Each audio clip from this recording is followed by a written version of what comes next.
Alors, aujourd'hui, je vais faire une vidéo. Je vais faire une vidéo aujourd'hui, je la fais pas parce que j'ai pas parlé de ce film sur ma chaîne. Je la fais pas parce que j'ai pas parlé de ce film sur ma chaîne. Je fais cette vidéo en fait parce qu'un abonné m'avait laissé sur ma chaîne m'avait laissé un message.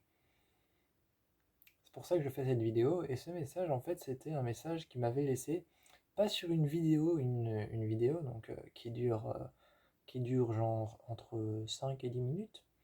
Mais il m'avait pas laissé ça sur une vidéo, mais en fait sur un short. Il m'avait laissé ça sur un short, donc les très courtes vidéos qui ne font que quelques secondes. Enfin, je crois que tout le monde sait ce que c'est un short. Et c'était un short où, euh, où je disais en fait que j'allais regarder l'Exorciste. En tout cas, je disais que j'allais regarder l'Exorciste. Je sais que c'est un film que tout le monde connaît, mais j'ai quand même fait un short sur ça, mais je vous remets dans le contexte, c'est parce que je venais de me commander plein de films d'horreur. Donc je venais de me commander plein de films d'horreur, donc j'avais fait plein de shorts sur tous les films d'horreur que j'ai eus. Et d'ailleurs, vous pouvez aller les voir, hein, ça vous savez quel film d'horreur j'ai acheté.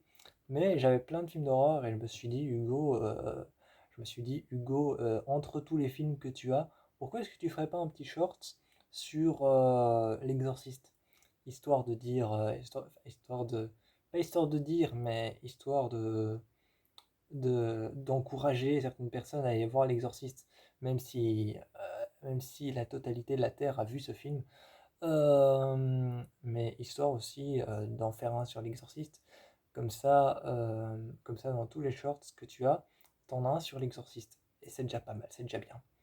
Donc, il m'avait laissé un message et il m'avait dit,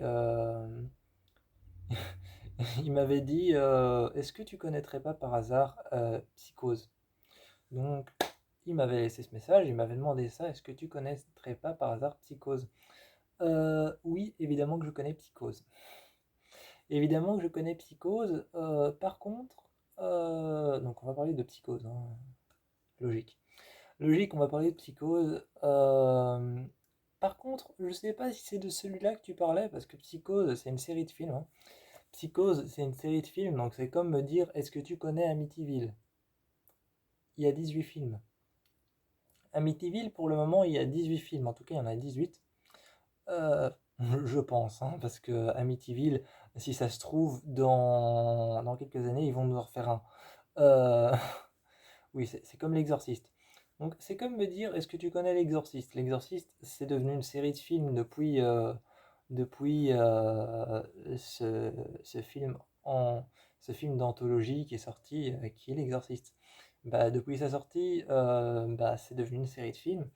Et Amityville, c'est pareil, hein, depuis la sortie d'Amityville, qui est un film anthologique, eh bien, c'est devenu une série de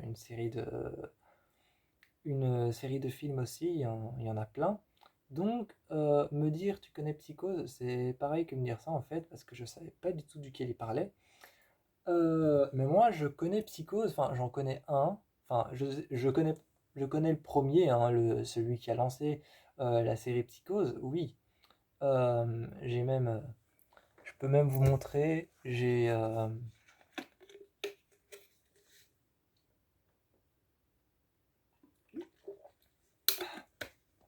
alors, je peux même vous montrer, j'ai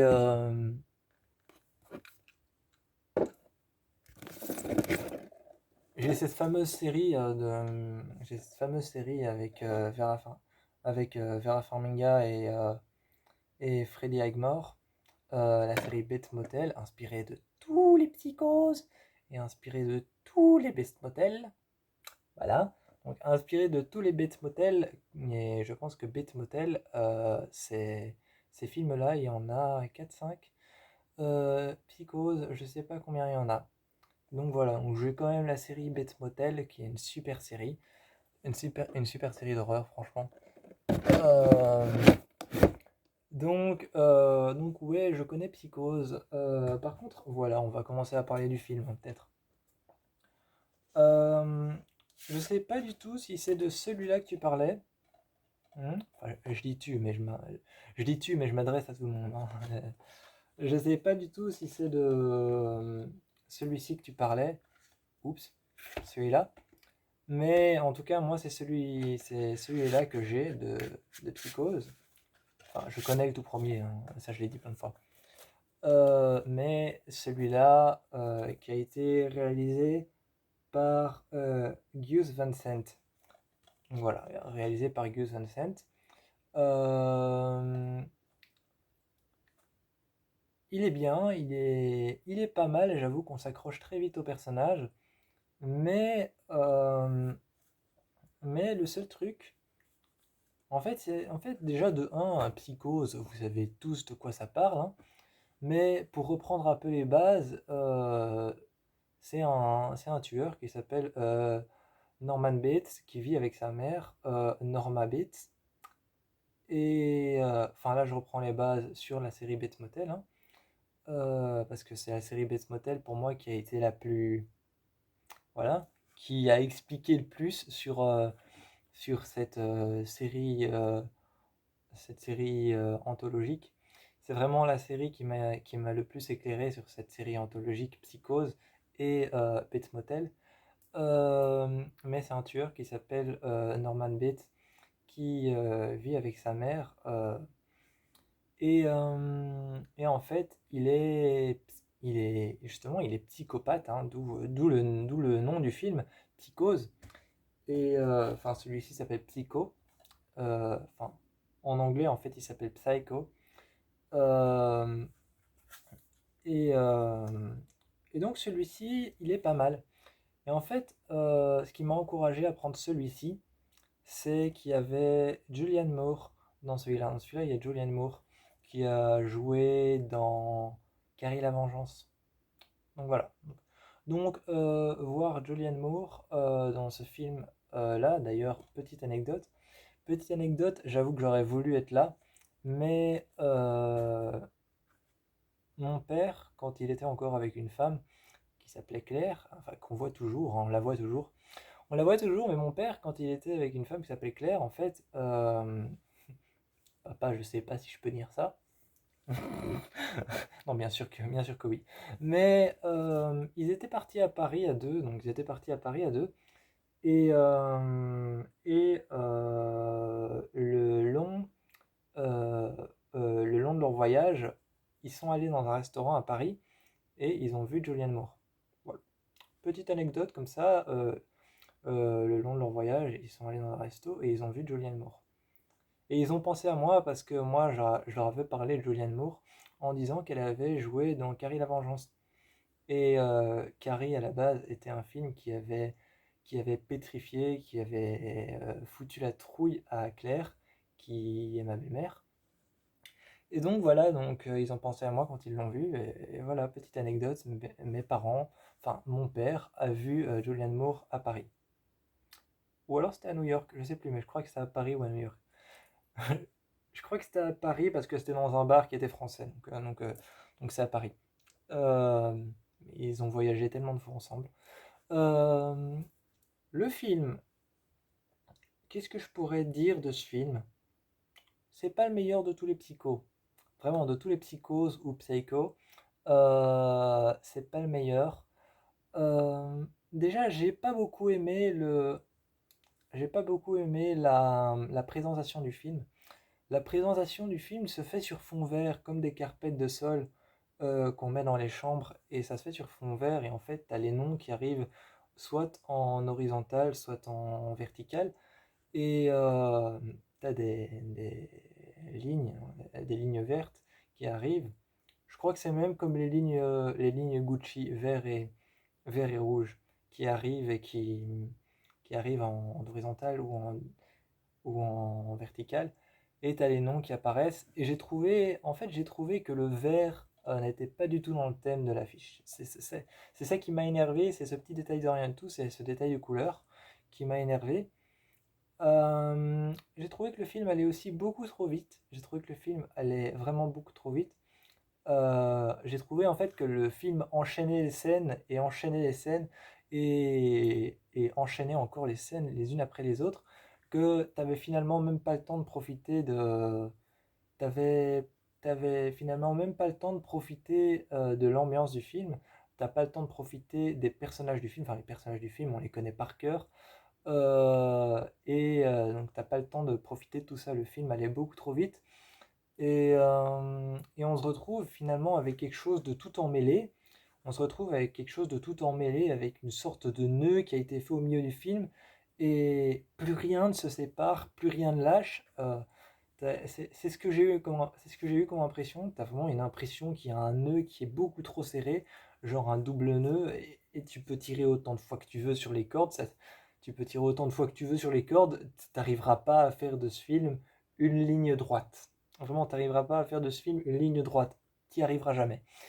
Et c'est ça qui m'a énervé dans ce film. Par contre, pour ce qui est d'un film quand même des années, pour ce qui est un film quand même des années 1974, si je me souviens bien, je crois 1974, quelque chose comme ça. Eh bien, quand même, je trouve que c'est un film qui a une belle luminosité, que... D'ailleurs, c'est un film qui commence en ville. C'est un film qui commence en ville, qui commence à New York, ou quelque part comme ça. Ensuite, on se retrouve sur une longue route noire et sombre qui rappelle un peu les nouveaux films d'aujourd'hui et qui m'a beaucoup fait penser à un film d'horreur que je n'ai jamais vu, mais qui s'appelle Alone. C'est une femme qui part seule sur la route rejoindre une villa et sur la route il se passe quelque chose. Bref, c'est un film qui s'appelle Alone que je n'ai jamais vu. Et ça m'a aussi fait beaucoup penser cette scène à un film que j'ai vu qui s'appelle Curve. Et en fait, Curve, c'est un film par Insidious et par American Nightmare. Donc par American Nightmare et où un mec en fait pourchasse, enfin où une femme part seule rejoindre une amie très loin et elle doit passer sur une longue route désertique, donc vraiment dans le désert, hein. Et il y a un gars qui pousse sa voiture sur le côté avec son pick-up et la meuf se retrouve coincée dans sa... Donc la femme se retrouve coincée dans sa voiture, une jambe coincée dans la tôle et couchée sur le dos avec sa voiture qui est complètement à l'envers. Et la personne qui a fait ça, qui a fait en sorte qu'elle se retrouve comme ça, va sortir de sa voiture et la torturer pendant des jours et des jours à l'intérieur de sa voiture, essayer de faire en sorte qu'elle survive et la garder en vie. Cette scène m'a beaucoup fait penser à ça. Mais j'ai trouvé vraiment que le film allait trop vite et j'ai rien d'autre à dire par rapport à ce film. Sinon, c'est un bon film de la saga Psychose. Enfin, c'est un bon film de la franchise Psychose. Enfin, celui-ci s'appelle Psycho. Et d'ailleurs, petite anecdote pour ceux qui aiment bien Avamax. Pour ceux qui aiment bien Avamax, dans sa chanson Sweet But Psycho, si vous regardez le clip sur YouTube, que vous regardez le clip de la chanson Avamax Sweet But Psycho, au tout début, en fait, elle a repris le même logo que le film. Au tout début, il est écrit Three But et Psycho avec exactement le même logo que le film. Donc je pense que ce film-là, c'est ce qui a inspiré la chanson Three But Psycho d'Avamax. Enfin, c'est un avis, hein, c'est une estimation. C'est peut-être pas ça. Ou alors c'est peut-être le film préféré d'Avamax. Vu sa chanson Three But Psycho, qui est quand même voilà. Enfin, pas moyenne, hein. J'adore cette chanson, c'est ma chanson préférée. Three But Psycho, c'est ma chanson préférée. Mais je veux dire que le clip est quand même voilà. Le clip est quand même vraiment très hardcore. Donc je me dis c'est peut-être son film préféré ou alors elle s'est inspirée du logo du film pour faire son logo Stupid Psycho pour sa chanson. Voilà, une petite anecdote à la fin sur Avamax, une chanteuse que j'adore. Et je trouve que le film a une belle clarté. Je trouve que le film a une belle clarté, a une belle luminosité et il a gardé. Il y a un passage à la fin où on voit une cave sous la maison, où il y a une sorte de grosse chaudière dans laquelle on met du charbon ou du bois et qui réchauffe la maison. Et, euh, et il y a justement une chaise sur laquelle il y a un cadavre qu'on a déjà tous vu, hein, le cadavre de Psychose, qui est assis sur cette chaise, et c'est un rocking chair la chaise. Et donc sur le rocking chair qui se balance en avant, en arrière, après il y a la musique originale de Psychose hein, qu'on connaît tous, hein, le, le grincement là avec le couteau en avant, cette musique qu'on connaît tous. Eh bien, justement, euh, c'est une scène de la série Bates Motel. C'est une scène de la série Bates Motel, sauf que dans Bates Motel, ils ont un peu rénové, ils ont un peu renouvelé le truc. Norman Bates fait du... Allez, comment est-ce qu'on appelle ça quand on empaille des animaux? De la taxidermie, voilà. Norman Bates fait de la taxidermie et en bas, dans sa cave, en bas, il a un atelier de taxidermie et dans la cinquième saison de Bates Motel, dans la dernière saison, la saison finale de Bates Motel, un moment, il a tous ces animaux qu'il a fait en taxidermie et il a empaillé sa mère en taxidermie, il a empaillé sa mère et on voit les cicatrices, les coutures de taxidermie qui ont été faites sur le cadavre de sa mère, qui est sur une chaise. Donc c'est une scène qui vient de Beth Motel. Voilà. Moi je vous fais plein de bisous et je vous encourage à aller voir Psychose. Je vous encourage à aller voir Psycho parce que j'ai que celui-là, hein, je suis désolé.